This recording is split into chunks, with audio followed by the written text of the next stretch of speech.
तो हमने अभी तक देखा 6 लेसन। जो बेसिक कोर्स होता है उनका 7वां लेसन, जो अंतिम लेसन है, बाद में 2 लेसन हम क्लास करेंगे। टोटल 9 दिन का कोर्स है। तो हमने अभी तक देखा ABCD उनका बेस था। A मतलब आत्मा, B मतलब बाबा सुप्रीम गॉड फादर, C मतलब कनेक्शन उनकी याद रिमेम्बरेंस, D मतलब ड्रामा कैसे सृष्टि चक्कर घूमता है। 5वें और 6ठे लेसन में हमने देखा ये सृष्टि चक्र के अंदर झाड़ क्या है, कल्प वृक्ष क्या है और सीढ़ी क्या है। और हमने परसों देखा कि राजयोग के 4 आधार कौन से हैं, जिसके अंदर सत्संग, दूसरा था दिव्य गुणों की धारणा, तीसरा था शुद्ध अन्न और चौथा था सर्व संबंध एक से। आज हम देखेंगे कि वो आता कैसे इस दुनिया में, कौन से शरीर में आता है, कैसे काम करता है, उसने कहा वो क्या क्या हुआ। Let us start. ये एक दादा लेखराज थे जो एक व्यापारी थे। वो थे सिंधी थे ओरिजिनल। ये बात है 1876। उनका जन्म हुआ था सिंध हैदराबाद में। तब भारत पाकिस्तान एक था, अभी तो पाकिस्तान में है सिंध हैदराबाद। वो वल्लभाचारी डिवोटी थे। उनके फादर स्कूल में हेडमास्टर थे, मतलब अपने जैसे ही कॉमन थे। कोई बहुत बड़े रईस या बहुत पैसे वाले बिल गेट्स या धीरू भाई अंबानी नहीं थे। और उनका फादर जो थे वो हेडमास्टर थे। उसने छोटेपन में शरीर छोड़ दिया माता पिता ने। तो उनका भाई था वो ग्रेन मर्चेंट था, मतलब अनाज का व्यापार करता था। सिंधी थे तो उसने सोचा मैं भी व्यापार करूं, तो पढ़ाई छोड़कर व्यापार करने लगा। ये सिंधी, गुजराती, पंजाबी ये लोग व्यापारी ज़्यादा होते हैं, तो उनके ब्लड में होता। अब सिंध हैदराबाद की परिस्थिति उस जमाने में क्या थी, तो कहते थे कि भी 18 साल के ऊपर के और 60 साल के मेजोरिटी लोग वहाँ से बाहर, भारत के विविध शहरों या तो दुनिया के विविध शहरों में सब सिंधी बाहर जाते थे, अपना बिजनेस धंधा करते थे। साल में 1-2 बार अपने वतन में महीने के लिए, 15 दिन के लिए वैकेशन में आते थे और फिर अपना धंधा रोजगार करने चले जाते थे। माताएं, बहनें, वृद्ध बच्चे वहाँ रहते थे। तो मेजोरिटी माताएं बहनें वहाँ रहती थी। युवान लोग बहुत कम रहते थे, बूढ़े और बच्चे ज़्यादा थे। तो ऐसी उनकी समाज की कुछ व्यवस्था थी। दादा वल्लभाचारी थे, मगर विष्णु मतलब विष्णु के पक्के भक्त थे। इतने पक्के थे कि गीता के पाठ बिना पानी भी नहीं पीते थे। बहुत ही भक्ति में बहुत ही पक्के थे उनको, मगर बहुत ही क्रांतिकारी विचार वाले थे। उनके वहाँ एक चित्र था जिसमें लक्ष्मी जी विष्णु जी का पैर दबा रही। तो उसने पेंटर को बुलाया और कहा लक्ष्मी जी को मुक्त कर दो। तो बोले क्यों? तो बोले लक्ष्मी जी है उनके हाफ पार्टनर, उनकी पत्नी है। मसाज का काम तो विष्णु की दासी भी कर सकती है।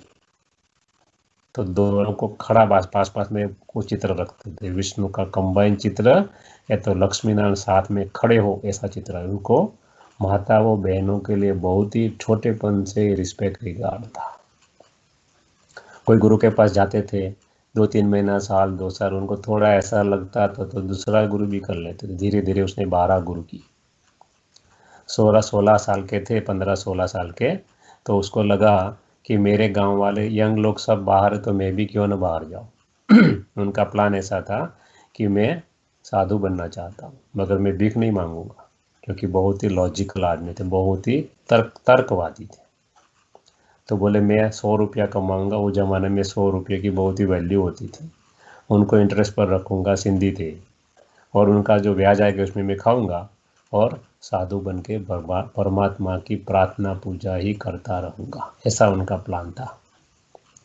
तो कोई उनका पड़ोसी था, उनका रिश्तेदारी था, वो आए थे वैकेशन में सिंध हैदराबाद में मुंबई से। तो उनको मिले दादा, बोले मैं आपके साथ आऊँ, मेरे को सीखना है। तो बोले हाँ। तो वो क्या थे? डायमंड मर्चेंट थे। तो उनके साथ गए नौकर के रूप में। 16-17 साल की उम्र थी और दादा लेकर आज चले मुंबई। तो बोलते मैं जब मुंबई आया, छोटा सा गांव था मुंबई, बात है 1894 के आसपास के, 95 के आसपास की। तो क्या हुआ, फ्रेंड से यंग लोग तो बोले चलो मूवी देखने जाते हैं। तो दादा बोलते हैं मैं मूवी देखने गया। नाम भी लिखा है उसने, अपनी जीवन कहानी दूसरों ने लिखी है, उसमें लिखा है कि मैंने पहली मूवी देखी रूप सुंदरी। नाम भी उसने लिखा है, लिखवाया, मतलब दूसरा ने लिखा है। तो कहा है उसने कि मैंने ये मूवी देखी और मेरे ऊपर इतनी गहरी इफेक्ट पड़ी। तब मूवी में आवाज़ नहीं थी, खाली मूवी मतलब मूवमेंट ही होती थी, पहले आवाज़ नहीं, 20 साल के बाद आवाज़ है। तो मैंने देखा इतना मेरे मन पर इफेक्ट पड़ा कि मैं सन्यासी की जगह गृहस्थी बन गया। इसलिए MP4 की क्या हमारे मन पर या बच्चों पर क्या इफेक्ट होती है वो हम नहीं जानते। इतनी इफेक्ट होती है छोटे छोटे और युवान मन के ऊपर इनकी। तो बोलते हैं फिर तो हमने क्या हुआ, धीरे धीरे करके दुकान में लॉकर के तरह गया था। मेरे में बहुत ही अच्छी शक्ति थी, उसमें परखने की शक्ति। तो डायमंड का व्यापारी था, गोल्ड का व्यापारी था, उनका सेठ जो था वो, तो उनको अच्छा लगा लड़का अच्छा काम कर रहा है, धीरे धीरे उनको मैनेजर बना दिया और धीरे धीरे उनको पार्टनर बना दिया। वो धीरे धीरे आगे बढ़ने लगा। बहुत ही ऑनेस्ट थे और बहुत ही मेहनती थे। अब सेठ जी को बोला कि आपको यदि कोई वो ना हो तो मैं अपना शोरूम खोल दूँ। तो सेठ जी ने बोला कोई बात नहीं, सब सिंधी ही थे। तो उसने कलकत्ता में अपना एक शोरूम खोला।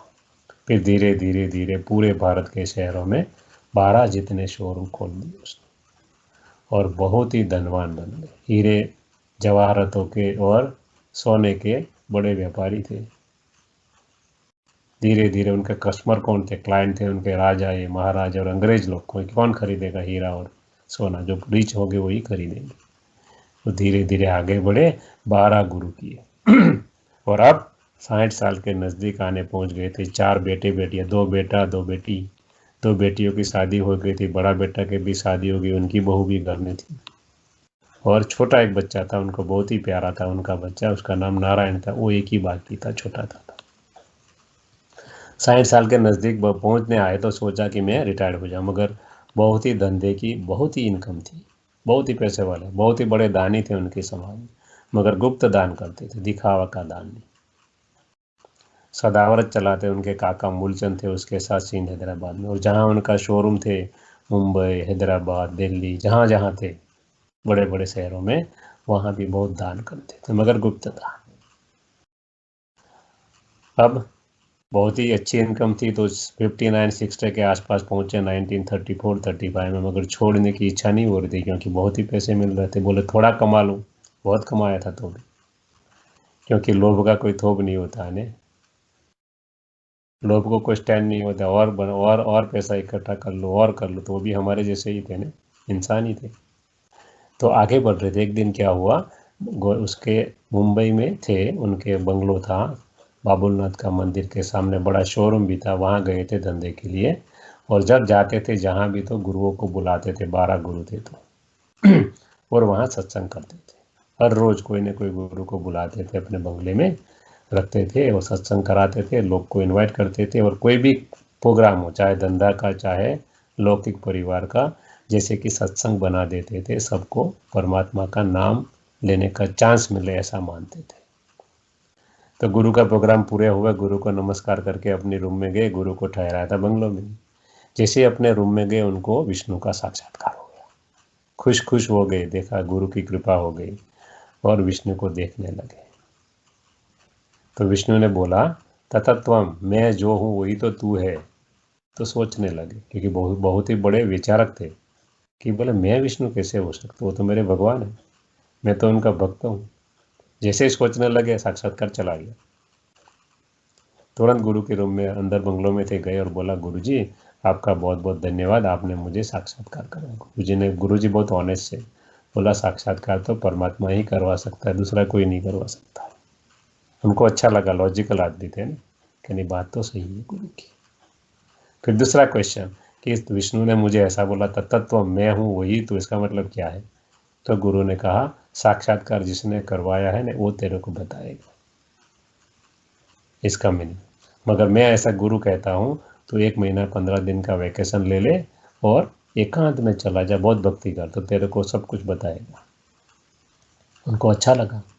दूसरे दिन उठे, टेलीग्राम किया, तब टेलीफोन नहीं थे, पार्टनर को कलकत्ता में, कि मैं 1 महीने के वैकेशन के लिए काशी भक्ति करने जा रहा हूँ, आप चिंता मत करना, क्योंकि मार्केटिंग का काम पूरा दादा करते थे और एडमिन और फाइनेंस का काम उनका पार्टनर, हेड ऑफिस थी कलकत्ता, क्योंकि कलकत्ता अंग्रेजों ने डेवलप किया था, तब वहाँ बहुत ही उनकी वो चलती थी। कलकत्ता 200 साल पहले अंग्रेजों ने डेवलप किया था पूरा का पोर्ट के रूप में। तब बॉम्बे भी इतना बड़ा नहीं था, उसके बाद बॉम्बे को डेवलप किया गया।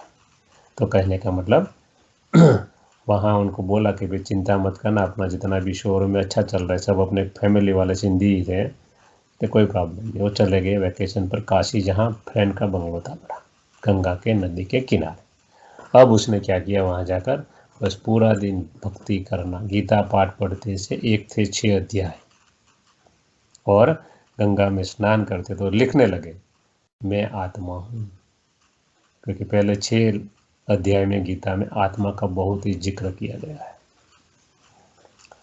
उनकी पत्नी का नाम जशोदा था, जशोदा आत्मा है।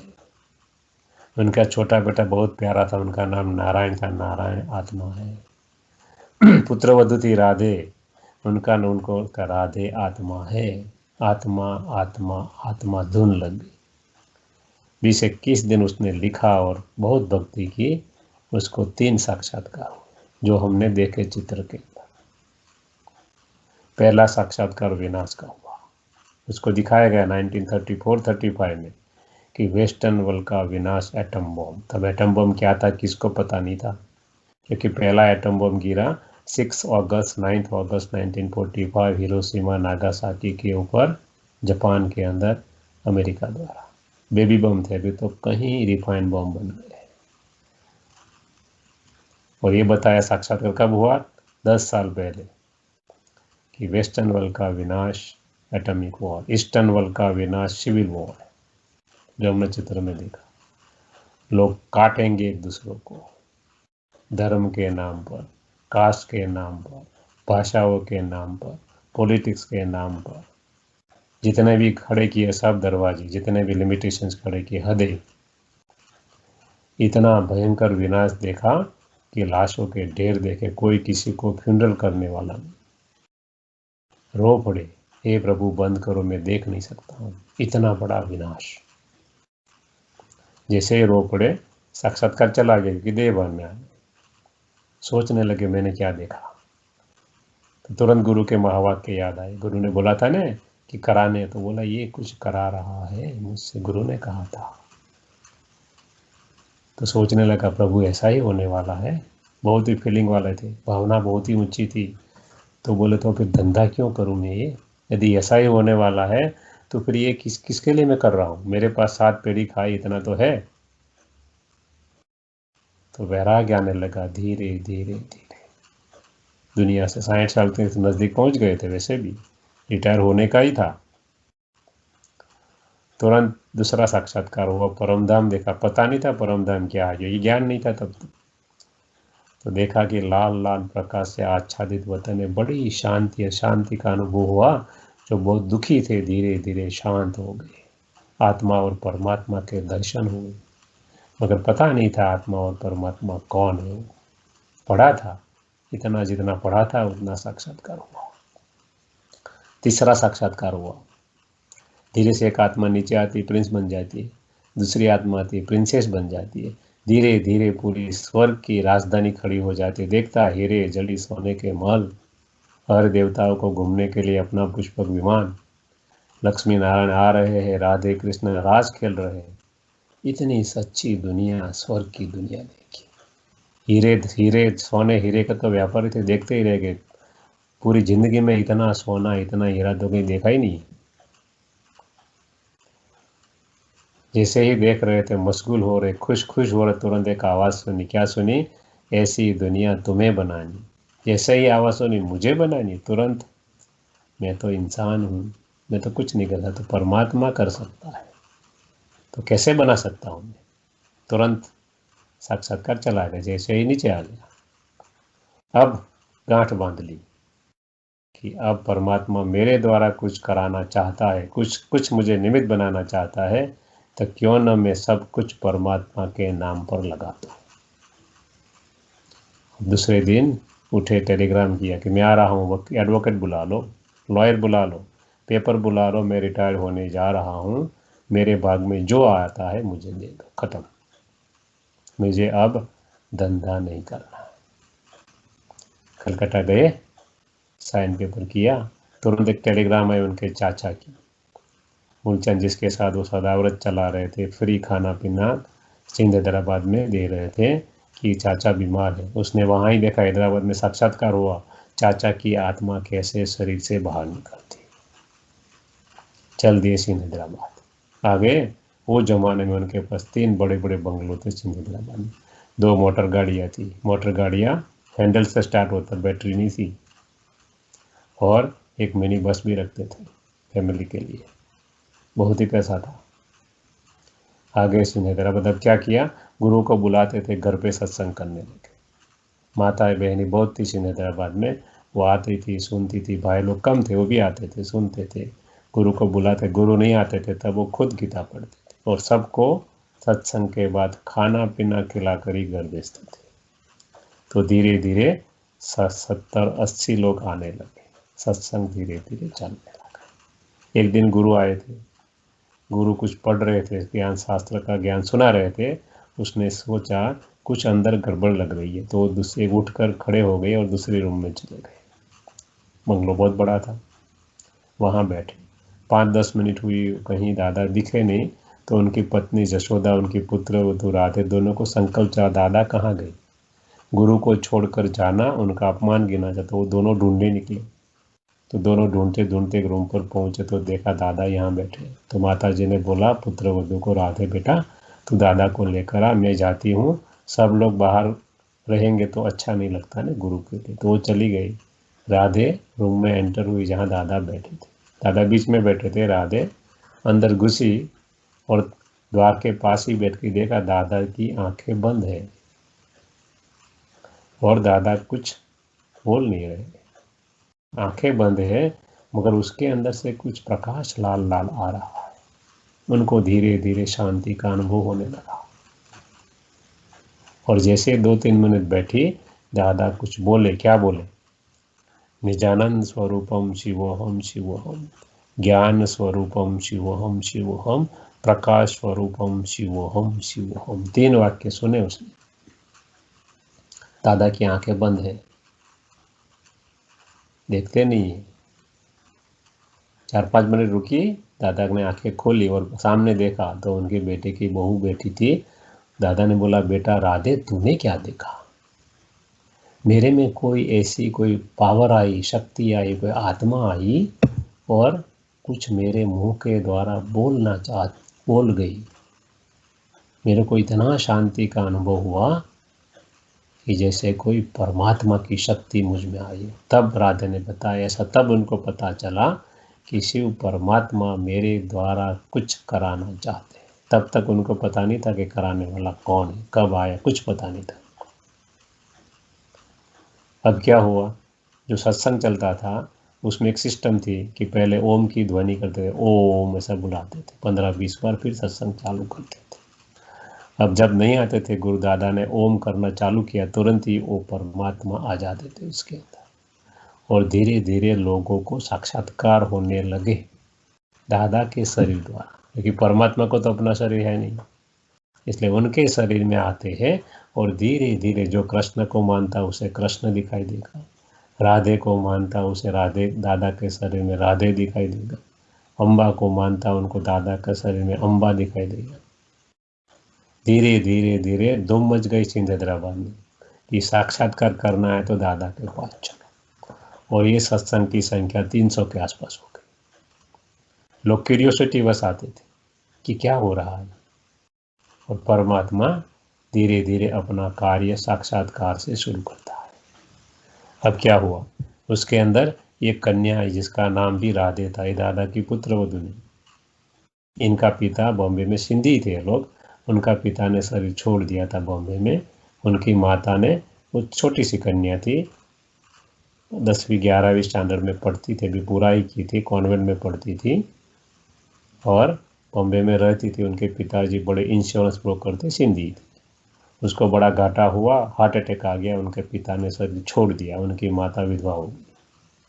वो ज़माने में वीडियो बनती थी तो काले कपड़े पहनना, गहने नहीं पहनना, किसी को मुंह नहीं दिखाना, बातें नहीं करना, बहुत ही रिस्ट्रिक्शन थे।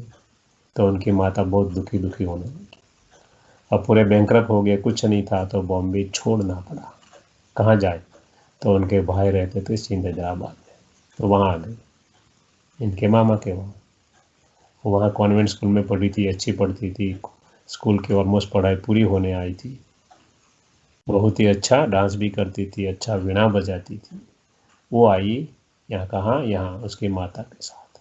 माता बहुत दुखी रहती, तो किसी ने बताया दादा के सत्संग में जाओ, शांति मिलेगी। वो गई।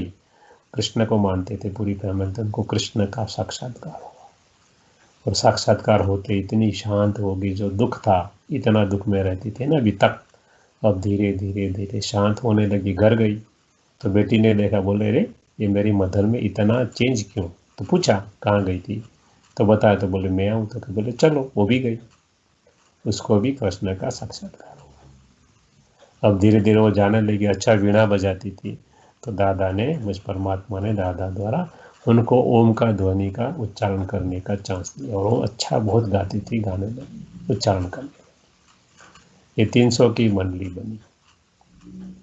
अब परमात्मा ने क्या कहा दादा को, तुम सब कुछ अपना सरेंडर कर दो, एक मंडली बनाओ जिसका नाम रखो ओम मंडली। ओम का उच्चारण करते थे।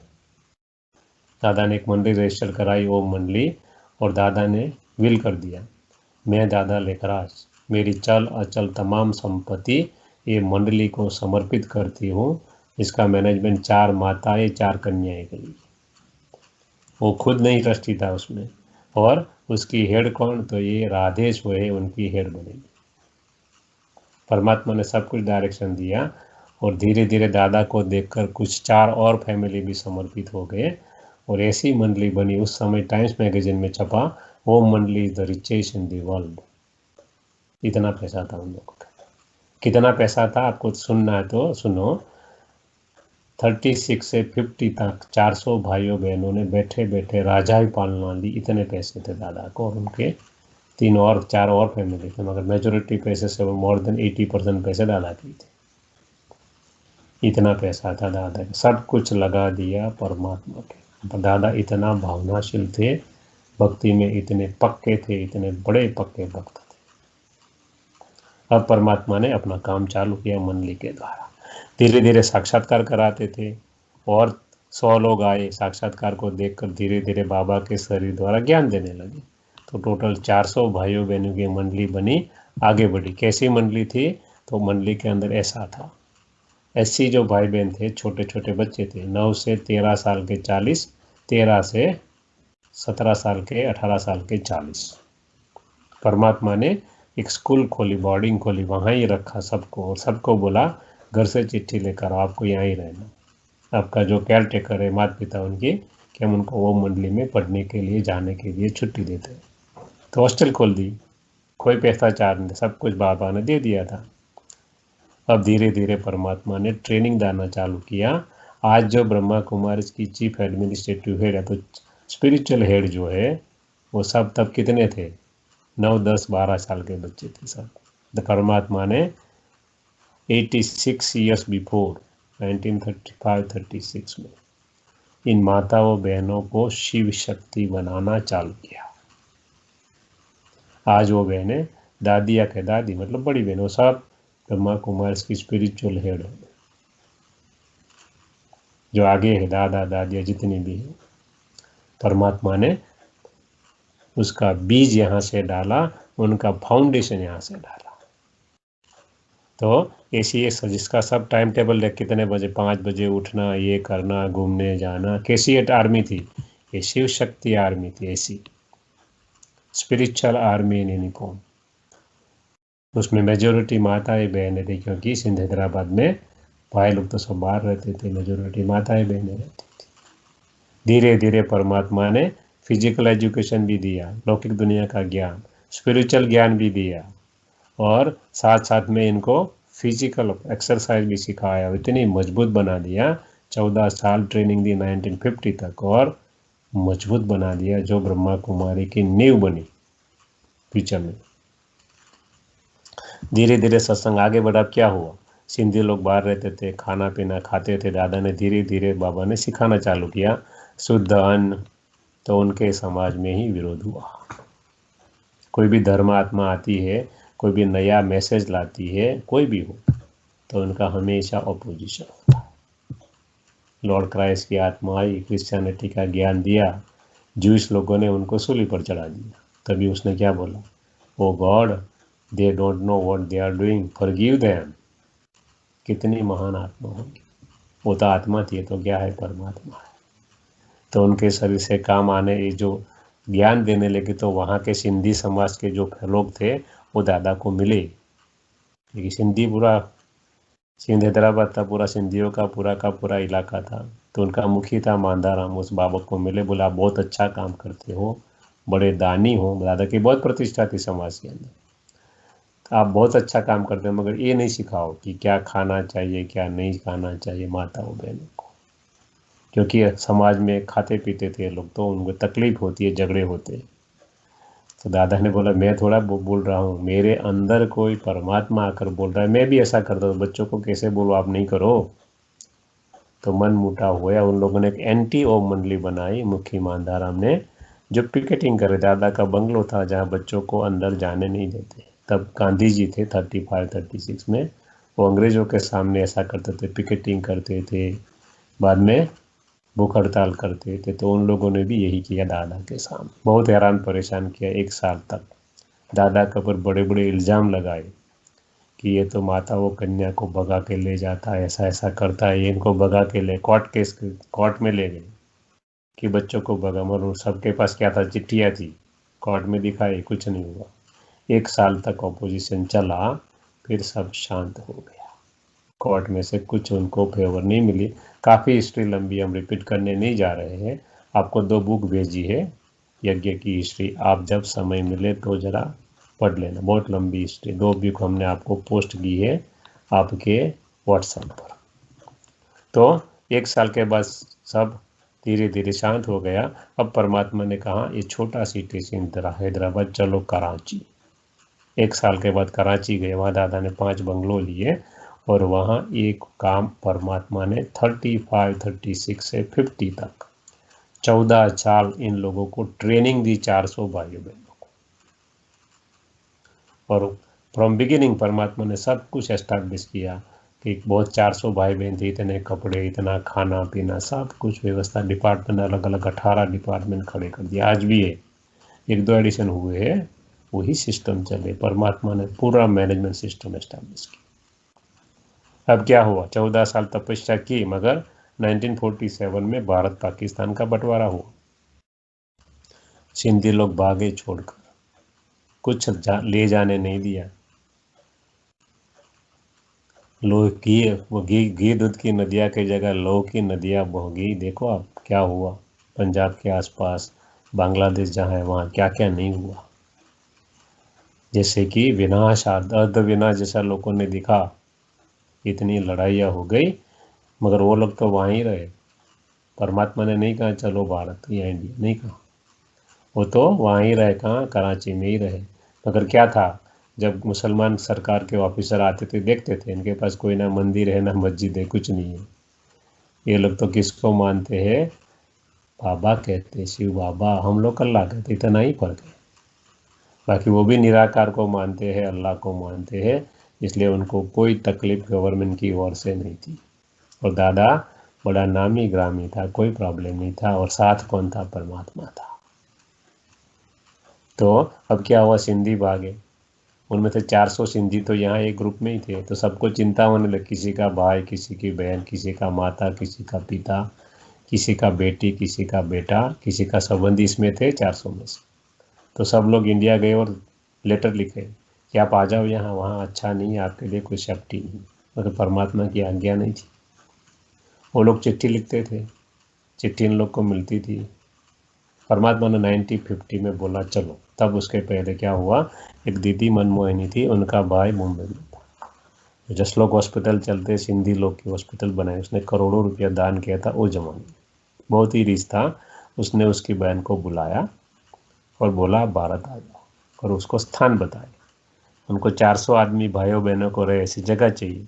तो मुंबई देखा, कोई जगह नहीं मिली, बड़ौदा देखा, जगह नहीं मिली, अहमदाबाद देखा, ऐसी जगह नहीं मिली। किसी ने बताया माउंट आबू जाओ, राजाओं की कोठियाँ है, तो पूरा सैन्य लेकर 300-400 का जाते हैं, तो वहाँ आपको जगह मिल जाएगी। वो लोग गए, भरत राजा की कोठी किराए पर ली और 1950-51 में यज्ञ ट्रांसफ़र हुआ। कहाँ? कराची से आए ओखा बंदर। ये पूरा उस समय का ब्लैक एंड वाइट में पिक्चर है सब, क्योंकि वो ज़माने में कलर कैमरा नहीं थे। तो दादा को गवर्नमेंट ने सब कुछ ले जाने दिया, बाबा को, संस्था को, वो मंडली को। दादा की कार भी अंदर चल रही है, दादा की मतलब वो मंडली की। हम उसको यज्ञ कहते हैं। यज्ञ का मतलब यज्ञ में जो डालो वो स्वाहा हो जाता है, मतलब ट्रांसफॉर्मेशन होता है, इसलिए यज्ञ कहते हैं। कोई स्थूल यज्ञ की बात नहीं, ज्ञान यज्ञ की बात है परमात्मा का। तो वो मंडली सब कुछ लेकर आई ओखा बंदर गुजरात के अंदर। वहाँ से बाय ट्रेन आए राजकोट, राजकोट से आबू रोड और आबू रोड से माउंट आबू। अब आए तो परमात्मा ने नाम बदल दिया। पहले भी जब चालू हुई मंडली तब परमात्मा क्या करते थे, साक्षात्कार कराते थे। कहीं बहनें सूक्ष्म वतन में जाती थी, कृष्ण के साथ डांस खेलती थी 10 दिन 15 दिन, और खाली खाना पीना बहुत ही स्लाइट रहता था, वही यहाँ बाकी मस्त रहती थी साक्षात्कार के अंदर। संदेशियों का पाठ था तो 400 भाइयों बहनों का नाम भी बदल गया था परमात्मा। ये साधु बनते हैं तो नाम बदली होता। सिस्टम कहाँ से आई? परमात्मा ने चालू की। वो मंडली में जितने भी समर्पित हुए 400 के नाम बदल दिए गए। दादा का नाम लेखराज था, उसका नाम रखा परमात्मा ने प्रजापिता ब्रह्मा। मम्मा का नाम ओम राधे था, क्योंकि ओम का उच्चारण कराती थी, ओम राधे कहते थे लोग। उनका नाम रखा जगदम्बा सरस्वती।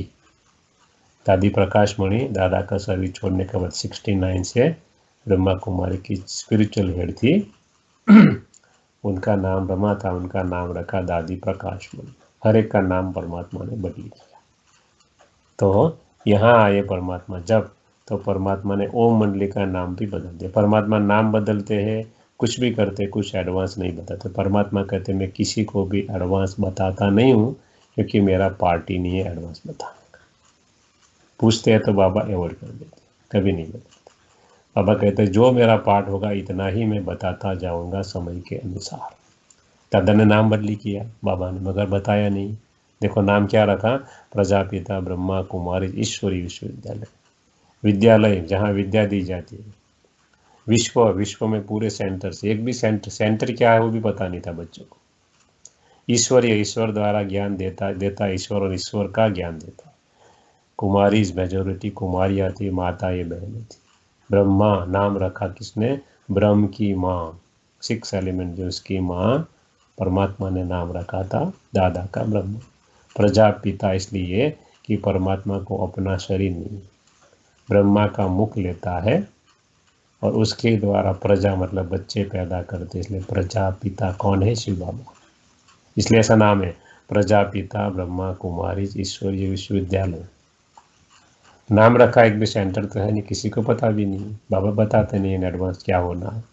जो काम कराना है, काफ़ी काम साक्षात्कार से कराता रहता है, जैसे मैंने आपको आगे बताया था। आज भी ट्रांस का पार्ट से काम चलता है ब्रह्मा कुमारी का। तो धीरे धीरे क्या हो, नाम बदला। अब ये लोग स्थायी हो गए कहाँ? माउंट आबू में। अब परमात्मा ने दादा के थ्रू कहा जाओ, जिसको बुलाया था जो फैमिली वालों ने, उसको जाकर ज्ञान दो और अपना जीवन बताओ कि आप में क्या परिवर्तन आया 14 साल के। लोग गए, जिसका जो 100 जितने भाई बहन थे उनको चिट्ठी आई तो सब अपने संबंधी के वहाँ गए। कोई 10 दिन, कोई 15 दिन, कोई महीना। ज्ञान सुनाया, उनको योग सिखाया। परमात्मा ने जो उनकी जीवन देखी लोगों को बहुत अच्छा लगा। 15 दिन महीने के बाद जब वापस चलने लगे तो बोला कहाँ जा रहे? बोले वापस। बोले नहीं, आप हमें और ज्ञान सुनाओ। अब कोई सेंटर नहीं था, कोई सिस्टम नहीं, तो दादा को फ़ोन किया, क्या करे? तो परमात्मा ने दादा द्वारा बताया उनको, बोलो यदि आपको ज्ञान सुनना है तो हमको अलग व्यवस्था दो, रहना खाना पीना क्लास की व्यवस्था सब। तो लोगों ने बोला कोई बात नहीं, अब हमारे रिलेटिव तो हो ही, तो क्या फ़र्क पड़ता है। और सब सिंधी 3 साल में अपने पैर पर खड़े हो गए थे, बड़े बिजनेस वाले थे ना, धंधे वाले थे। तो पहला सेंटर खुला रजौरी गार्डन दिल्ली में, ब्रह्मा कुमारी का। वहाँ बोर्ड लगाया गया प्रजापिता ब्रह्मा कुमारी ईश्वरी विश्वविद्यालय। और धीरे धीरे धीरे बाबा ने ज्ञान बांटना चालू किया लोगों के बीच में।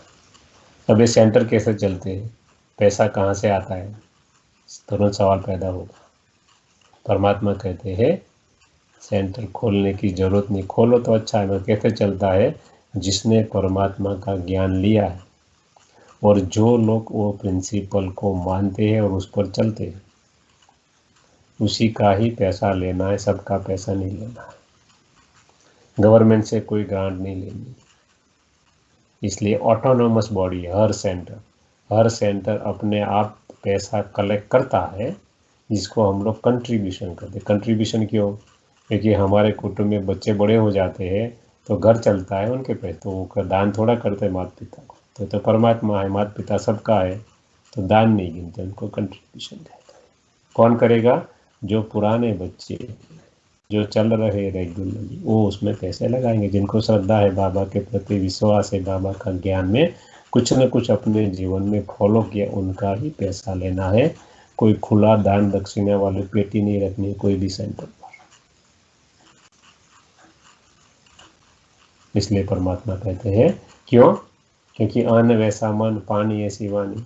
अब कहीं किसी का भी पैसा लोगे तो पता नहीं उसने कैसे कमाया, क्या किया, आप उनका अन्न खाओगे खरीद कर तो आपके मन पर भी प्रभाव होगा। इसलिए जो बाबा को मानते हैं, जानते हैं, उसमें चलते, उनका ही कंट्रीब्यूशन लेना है।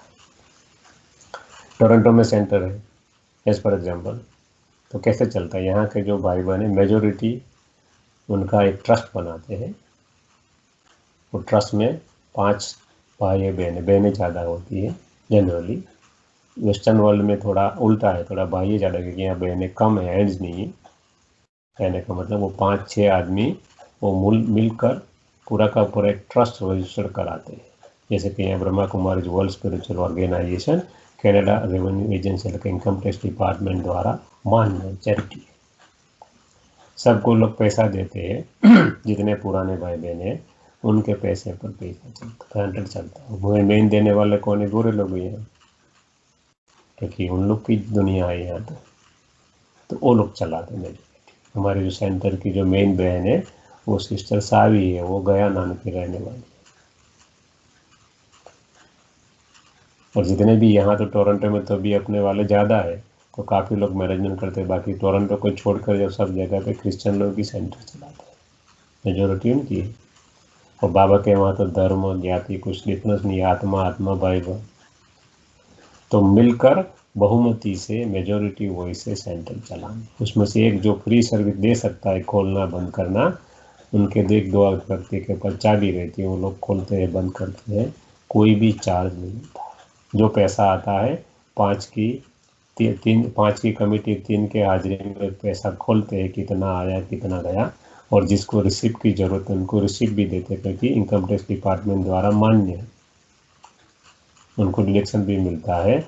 और पूरा का पूरा सबमिशन होता है अकाउंटिंग का CRA यहाँ जो इनकम टैक्स डिपार्टमेंट, और वो लोग पब्लिश करते हैं एवरी ईयर ऑनलाइन। आप देखना है तो ऑनलाइन देख सकते हो हमारे हिसाब किताब कि ब्रह्मा कुमारी के बाद कितनी प्रॉपर्टी है, कितनी लायबिलिटी है, कितना इनकम हुआ था 2 साल पहले का, वो लोग ऑनलाइन रखते हैं। हर साल धीरे धीरे आगे बढ़ते हैं, और कितना खर्चा हो सब कुछ आप ऑनलाइन, मतलब ट्रांसपेरेंट व्यवहार चलाना है, बाबा की आज्ञा है।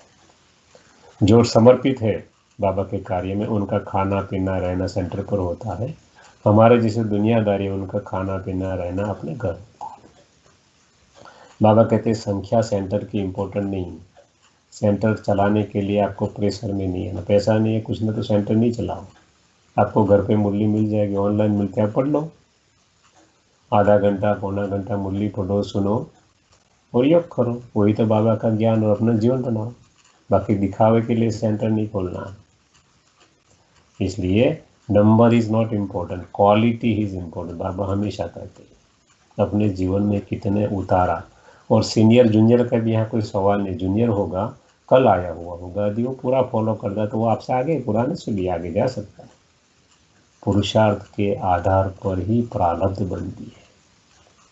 यहाँ पैसे की वैल्यू नहीं, वैल्यू किसकी है, ज्ञान धन की वैल्यू। कितना ज्ञान लेते हो, कितना बाबा से कनेक्शन रखते हो, योग लगाते हो, कितनी पावर आती है, कितना जीवन में धारणा होती है, और धारणा के आधार पर बाबा की कितनी सेवा करते हैं। 4 सब्जेक्ट है पढ़ेंगे, ज्ञान, योग, धारणा और सेवा। अब क्या हुआ, धीरे धीरे एक सेंटर खुला, बाद में दिल्ली, बाद में कलकत्ता, बाद में लखनऊ, धीरे धीरे सेंटर खुलने लगे। जब 1965 आया तो जो मम्मा थी, जिसको जगदम्बा सरस्वती कहते थे, उसने सर्विस छोड़ा। इनका चार्ज इसको दिया गया, दीदी मनमोहन जिसका भाई मुंबई में था, उसने बुलाया था ब्रह्मा कुमारी से, और एडिशनल चार्ज दिया गया, इनके साथ ट्रेन किया गया दादी प्रकाश मणि, इसको कहा। दोनों चलाते थे इंटरनल, दादा थे अभी भी। दादा ने सर्विस छोड़ा 93 एज की उम्र में। जब तक सर्विस छोड़ा तब तक नो सपोर्ट और चश्मे भी नहीं, इतने दादा मजबूत थे। इसको चार्ज दिया गया, फिर इसको मुंबई भेजा गया, सेंटर खुला तो दादी को, और दादा ने सर्विस छोड़ा 1969 18 जनवरी। बाबा ने कुछ नहीं बताया था दादा ने जब सर्विस छोड़ा था। बाबा कभी भी इन एडवांस कुछ नहीं बताते, कैसे चलेगा कुछ पता नहीं था। खाली इतना ही, जब बाबा ने सर्विस छोड़ा था, दादी प्रकाश मणि थी मुंबई से बाबा को मिलने के लिए आई थी मधुबनी, माउंट आबू, और वो जो दीदी मनमोहनी थी वो गई थी सेवा में बाहर, कहाँ, कुंभ मेला था तो हरिद्वार गई थी, वो थी नहीं। दादा ने इसको बोला आपको संभाल। तो अब स्पिरिचुअल हेड कौन बनी, दादा का सर्विस छोड़ने बाद दादी प्रकाश मणि 1969। जब दादा ने सर्विस छोड़ा तब ब्रह्मा कुमारी के 100 भी सेंटर नहीं थे, और धीरे धीरे दादी के हाथ में जब आया तो क्या हुआ, कुछ पता नहीं कि अब क्या करना। 3 दिन तक बाबा को भोग लगाया गया। 21 को दादा का शरीर को अग्नि संस्कार डीएम की परमिशन लेकर डिस्ट्रिक्ट मजिस्ट्रेट की पांडव भवन, जो हमारा हेडक्वार्टर बना, वहाँ उसके अंदर ही किया गया। आज वहाँ एक शांति स्तंभ बनाया गया है, बहुत ही अच्छी जगह बनाई है। वहाँ उनका अग्नि संस्कार किया गया, जहाँ दादा मम्मा बाकी सब बच्चे क्या खेलते थे, बैडमिंटन खेलते थे, बैडमिंटन कोर्ट था। अब 21 को जब दादा को भोग लगाया गया तो दादी गुलजार करके थी, इसके शरीर में बाबा, ये दादी गुलजार, उसने भी शरीर रिसेंटली छोड़ दिया, मार्च 2021 में ही छोड़ा। और उनके द्वारा फर्स्ट मुरली चली जो ऑनलाइन अवेलेबल है 21 जनवरी 1969, और बाबा ने सब कुछ बता दिया कि इसे कैसे शरीर दादा ने छोड़ा, उसको क्या अनुभव, दादा ने भी बताया, उसके शरीर में दादा भी आए, और पूरी की पूरी अब सिस्टम कैसे चलेगी सब कुछ बाबा ने बता दिया, मगर एडवांस बाबा कुछ नहीं बताते। 1972 में बाबा ने बोला कि अब फॉरेन कंट्रीज में जाओ, कहाँ, वेस्टर्न वर्ल्ड में, लंदन जाओ और सेंटर खोलो। तो वहाँ से इन्विटेशन था, तो दादी जानकी थी, उनको लंदन भेजा। पहला सेंटर छोटा सा 1 रूम वाला खोला, राजयोगा मेडिटेशन सेंटर का। आज वहाँ 60 रूम वाला रिट्रीट सेंटर है बड़ा, और वेस्टर्न वर्ल्ड का हेडक्वार्टर है। तो वहाँ से धीरे धीरे ब्रह्मा कुमारी कनाडा आई, कनाडा से यूएस गई, पहले कनाडा आई थी 1975-76 में, यहाँ सेंटर खुला 1978 में। धीरे धीरे करके वहाँ गई। अब बाबा के बच्चे बढ़ने लगे, भारत में सेंटर खुलने लगे, फॉरेन में भी खुलने लगे। अब जगह कम पड़ने लगी, आसपास के बंगलो ले लिए गए माउंट आबू। हॉल भी बड़ा बना गया, हिस्ट्री हॉल अंदर था, उससे एक बड़ा हॉल बना गया, मगर अब जगह और भी बाबा के बच्चे बने, इसलिए 1982 में बाबा ने कहा कि यूनो के मेंबर बने, यूनाइटेड नेशन ऑर्गेनाइजेशन।